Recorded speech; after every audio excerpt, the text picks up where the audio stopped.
امید کرتا ہوں کہ نون ساکن کو حروف یرملون میں ادغام نہ کرنے کی جو وجہ بیان کی گئی اس کے بارے میں آپ کو معلوم ہو چکا ہے۔ تو آئیے اب چلتے ہیں اس کے بعد دوسرے قاعدے کی طرف۔ یہاں پر لکھا ہے امالہ، زبر کو زیر کی طرف اور الف کو یا کی طرف مائل کر کے پڑھنے کو امالہ کہتے ہیں۔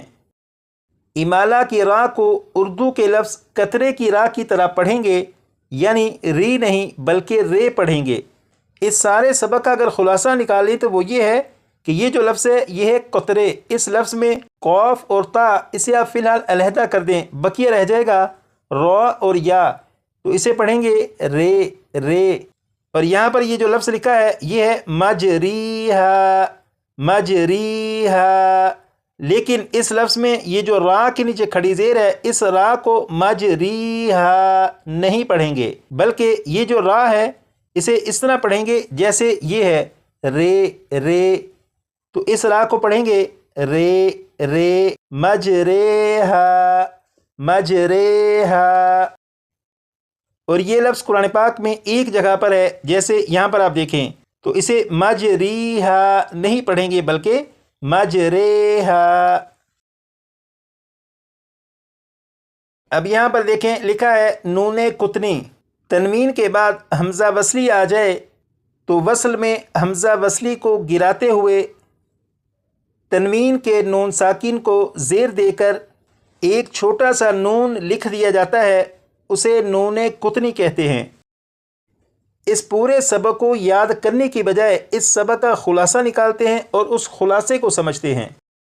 اب یہاں پر دیکھیں یہ سورۃ الملک کی پہلی آیت یہاں پر مکمل ہو رہی ہے، اور یہ جو لفظ ہے اسے وقف میں پڑھیں گے قدیر قدیر،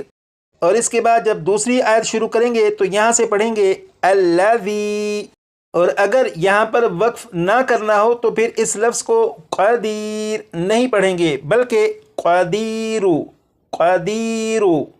یہ پڑھیں گے، اور اس کے بعد اس دوسرے لفظ کو پڑھیں گے الذی، اور ان دونوں الفاظ کو آپس میں ملانے کے لیے ان کے درمیان ایک نون کا اضافہ کریں گے اور پڑھیں گے قدیرو، اس کے بعد نلا نلذی قدیرو نلذی، یہ درمیان میں جو نون ہے نلا نل نل، یہ جو نون ہے یہ نون قطنی ہے۔ یہاں پر نون قطنی کو پڑھا گیا، اب نون قطنی کی مزید وضاحت کی طرف چلتے ہیں۔ اب یہاں پر دیکھیں یہ ایک لفظ لکھا ہے قدیرو، یہ لفظ اصل میں ہے قدیرن، جیسے یہاں پر لکھا ہے قدیرن، یعنی را کے اوپر دو پیش ہیں مطلب تنوین ہے، اور اس لفظ کے آخر میں را کے اوپر جو تنوین ہے اگر آپ اسے کھول کر لکھیں، یعنی تنوین کو کھول کر لکھیں تو پھر یہ بن جائے گا قدیرن، اور اس لفظ کے آخر میں جو نون ساکن ہے اگر نون ساکن کے نیچے زیر لگا کر لکھیں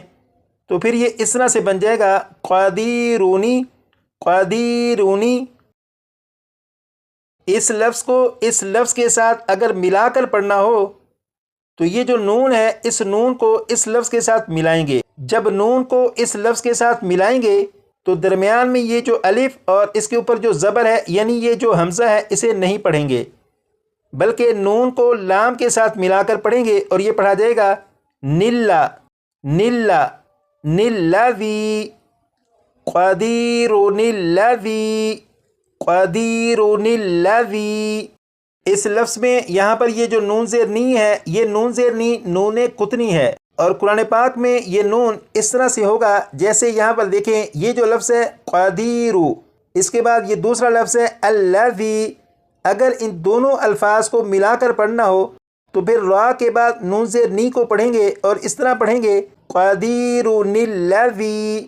قدیرن الذی۔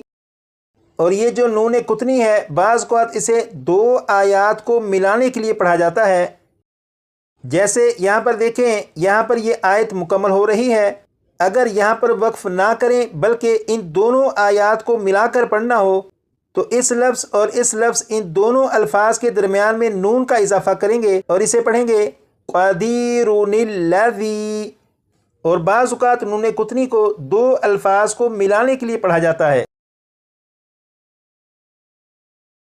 جیسے یہاں پر دیکھیں یہ لفظ لکھا ہے نوح، اس کے بعد یہ لفظ ہے ابنہ، یہ لفظ اصل میں تھا نوحن، لیکن اس لفظ کو اس لفظ کے ساتھ ملا کر پڑھنا تھا، تو یہاں پر ہا کے اوپر جو دو پیش یعنی تنوین تھی، تنوین کے نون ساکین کو زیر دے کر ایک چھوٹا سا نون لکھ دیا اور وہ یہ لکھا ہے، اور یہ نون قطنی ہے۔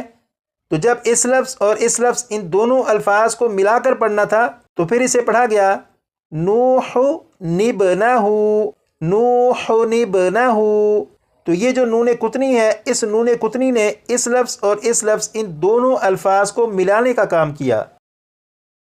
تو قرآن پاک میں آپ جہاں پر بھی دیکھیں کہ اس طرح کا چھوٹا سا نون ہو اور اس کے نیچے زیر ہو تو آپ سمجھ لیجیے گا کہ یہ نون قطنی ہے، اور یہ دو الفاظ یا دو آیات کو ملانے کے لیے یہاں پر لکھا گیا ہے۔ امید کرتا ہوں کہ نون قطنی کا جو خلاصہ آپ کے سامنے عرض کیا، نون قطنی کی جو وضاحت آپ کے سامنے عرض کی، اس کے بارے میں آپ کو معلوم ہو چکا ہوگا۔